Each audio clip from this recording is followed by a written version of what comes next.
So I'm making a follow-up video here. I received this part. I was able to get it at my local tractor, New Holland Tractor Supply Company. And, well, it's not Tractor Supply Company, it's just the local one here in Idaho.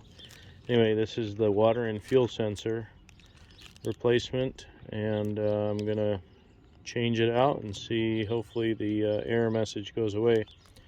Error is 3688, I believe, and it shows up on the dash. And so here's the tractor. It's a Workmaster 60, New Holland, and the part actually goes here on the left side of the tractor, and you can see right there the bottom of the filter is where the part is. So I'll disconnect that cable and then remove that part. Probably spill a little bit of diesel, but should be able to swap it out fairly quick. Alright, here we go. So here is the connector that you just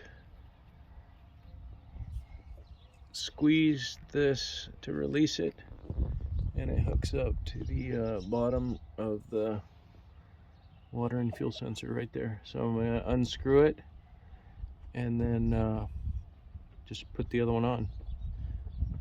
I don't know if I'll be able to figure out how to test the old one, but I might try that later. So, interesting thing I found.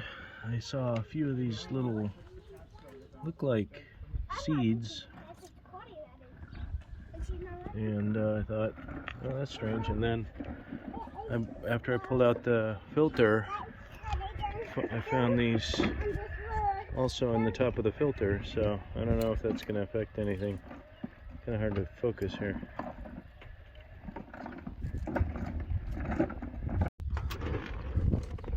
Okay, so I replaced the water and fuel sensor, and this is the test right here.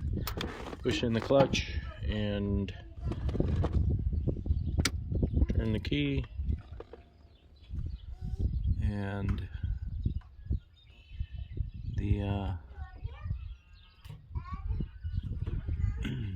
the glow plug sensor goes off, and I don't get any alarm. Usually by now it will have alarmed, and then I can go ahead and start it.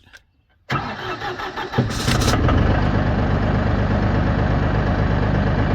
still no alarm. That's pretty good. Yeah, it definitely worked.